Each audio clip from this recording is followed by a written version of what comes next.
Be ready. 15 seconds.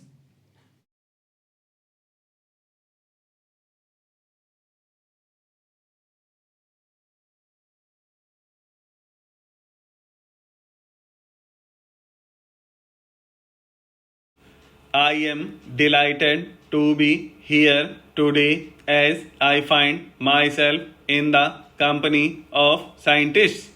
You are the creators of a new India, an India that is free from the shackles of ignorance. It is an India imbued with scientific temper and a liberal outlook. I am happy to recognize the very important role our scientists and technologists have played and will play in the ongoing task of nation building. It is a pleasure to honor the very best of Indian science and technology today. Several awards have been conferred today, but let me begin by complimenting CSIR for the good work being done under your great leadership.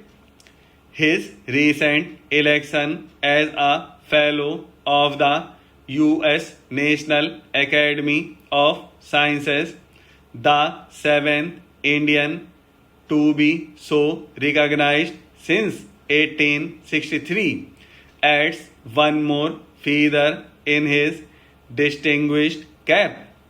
I also congratulate the winners of our most coveted science prize, the Shanti Swarup Bhatnagar Prize for 2004 and 2005. I am particularly happy that this prize is given to young scientists who are in their prime. Becoming a Bhatnagar laureate gives you a status that you will undoubtedly enjoy. However, it comes with many responsibilities, such as the responsibility to engage in good science. You also have the responsibility to serve the best interests of mankind and our natural inheritance. Most importantly, you will also have the responsibility to improve the quality of life and widen the span of knowledge in India. My very best wishes to you on the exciting journey ahead. I hope it will be a never ending journey of learning and creativity. I hope each one of you will dedicate your lives to the cause of science, to the welfare of our people, and to the growth and development of our country. Last but not the least, I congratulate the team of media communication technologies who have won the CSIR Diamond Jubilee Technology Award. I applaud this selection for two reasons. First and foremost, these technologies can provide affordable solutions for connecting our rural population through internet and voice connectivity. I have often stressed the need for reaching the unreached and connecting the unconnected in India. I am glad that this technology can potentially fulfill this goal. The telecom revolution and the development of road, air, and rail linkages have shown that connectivity enhances output and productivity in communication. I hope this technology award will inspire others to develop similarly useful and potentially winning technologies. Apart from the awards, I am also happy today to release the India Science Report. I congratulate the Indian National Science Academy for taking this important initiative. I also congratulate National Council of Applied Economic Research for their excellent work. In fact, I recall when Professor M.S. Vital discussed this with me. I had suggested that INSA should approach for such a study. I had a chance to go through the report soon after it was printed. The findings of this report are truly revealing.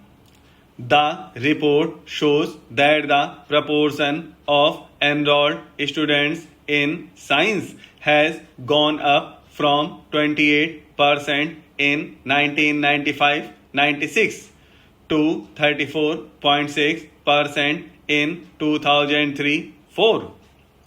This is comforting.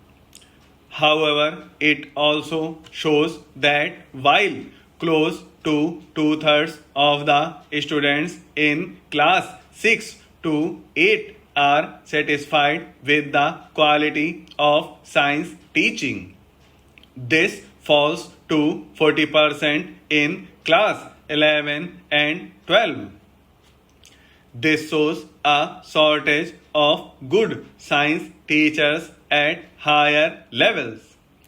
I would like our HRD ministry and state governments to take note of this and act upon it. We must lay increased emphasis on improving the quality of teaching in science and mathematics at all levels. There are other causes for concern. The report shows that 20% of science graduates and 14% of PhDs in science do not find gainful employment. What is equally worrisome is the finding that many people employed in science-centered jobs are insufficiently qualified. There are lessons for us here. This report also points to a grave regional imbalance in terms of educational institutions in different states. I am sure the facts and analysis presented here will help our policy planners. I trust our government at the center as well as state governments will take note of these findings and evolve policies to remedy these imbalances. When I spoke here last year, I had reaffirmed India's commitment to basic science, applied science, and the promotion of excellence. I had committed our government to rebuilding the science base in the universities. I had also made a commitment to debureaucratize our S&T institutions to restructure our S&T support systems. I had committed our government to create career opportunities to retain talent in the S&T sector. I am happy to say that we have made some progress on these counts. I have always felt that it is a pity that a country of more than a billion people has only one Indian Institute of Science.